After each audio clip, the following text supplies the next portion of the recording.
Welcome to the Foundry by Forge College. I'm super excited to be your guide for today's explainer. Right now, we're working our way through the Scaling and Best Practices for Solana APIs course. And today, well, we're going to look at an architectural blueprint for one of the absolute trickiest engineering challenges out there, upgrading a live API. Think of your API as this massive, intricate engine running at full speed.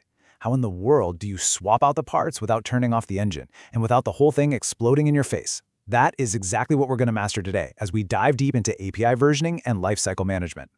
Okay, let's just dive right into this. Picture this. You come home after an incredibly long day. Your arms are completely full of groceries, and you find out your landlord changed the locks to your apartment without even telling you. You'd be furious, right? Well, that's exactly what a breaking API change feels like to a developer who's relying on your system. If you just go and change your HTTP or JSON surface without any warning, existing client applications literally crash.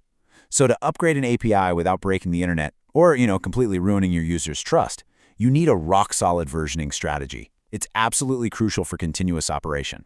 So here's our blueprint for today. We're going to cover why API versioning matters, choosing your strategies, lifecycle mechanics, workflows and stakeholders, building your decision table, and finally, next steps. All right, let's jump straight into Section 1, why API versioning matters. At its core, versioning is really all about evolving your endpoints while making sure existing clients continue to work perfectly even as you introduce brand new capabilities. And hey, notice how this connects right back to our previous lesson on creating comprehensive documentation templates? Your documentation is essentially your safety manual. Concrete documentation patterns, like explicit change records that are tied directly to examples, make your versioning decisions practically enforceable. You can actually link your operational policies directly to your documentation artifacts. Moving on to Section 2, choosing a versioning strategy. Now, the foundational rule here is semantic versioning. Think of this kind of like the structural building code for your API. It uses a simple major, minor, patch model. A major increment? That means you're changing the foundation. It definitely includes breaking changes. A minor increment adds new backward-compatible features. It's like adding a new room without breaking any of the old ones. And a patch? Well, that's just fixing a leaky faucet, hopefully before your tenants even notice. This strategy acts as a brilliant compatibility contract, especially when you can guarantee backward compatibility within those minor and patch ranges. But here's the thing. Semantic versioning alone doesn't actually tell the client how to ask for that version. That brings us to how we transport the version, which highlights a pretty major trade-off between URI versioning and header versioning. URI versioning puts the version right there in the endpoint path, like /v1/payments. It's like a super clear, explicit street address. It totally isolates code paths and makes routing a breeze. Header versioning, on the other hand, keeps your URIs perfectly clean, but it acts a bit more like a secret knock. The client actually has to send a specific accept header.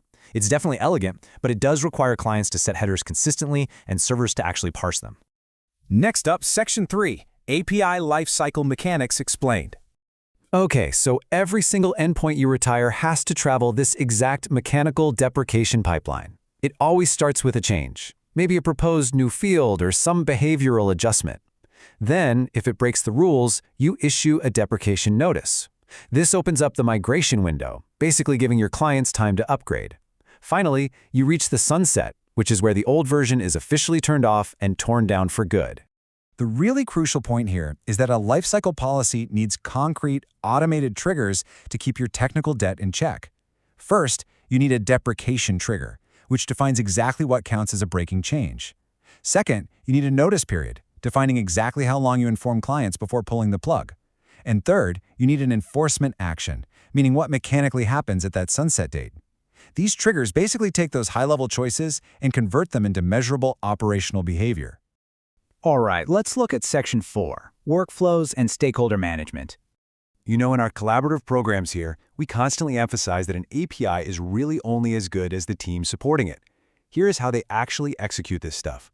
First, you classify the change. Second, and guys, this is absolutely vital, you update your source of truth docs immediately. Third and fourth, you generate guidance and open a ticket. And finally, you monitor adoption and execute the sunset. I promise you, automating that second step right at the pull request saves massive operational headaches later on in this entire flow. Now, it's important to remember that different clients need different migration windows. You simply cannot treat an internal microservice the same way you treat an external public Web3 SDK.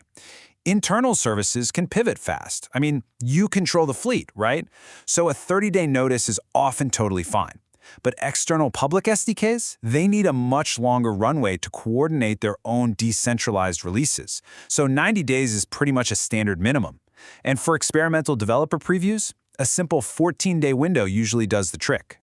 Let's tie this together in Section 5, Building Your Decision Table. So here is how you organize the chaos. Let's look at a public breaking change. We use URI transport with a semantic major increment. Because it's public, we mandate a rigorous 90-day notice period, update the API spec, and publish migration guides. On the flip side, consider an experimental feature. It might just be feature flagged with no formal versioning at all. It really only needs a 14-day notice and a simple warning banner in the docs. By mapping this out so clearly, your entire team knows exactly what operational action to take based on the specific scenario. And finally, Section 6, Next Steps and Feedback.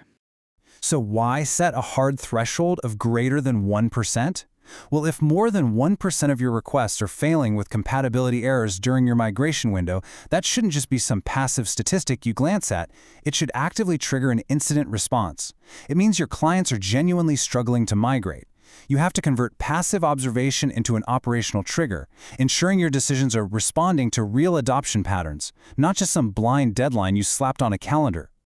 I want to conclude the core of this explainer with a golden rule. Tie every versioning decision to a documentation action. Seriously, if you're about to merge a change and you cannot point to a specific changelog entry, a migration guide, or an updated API specification, you need to hit pause and delay that release until you can. Your documentation and your versioning rules have to reinforce each other perfectly. And that wraps up our blueprint.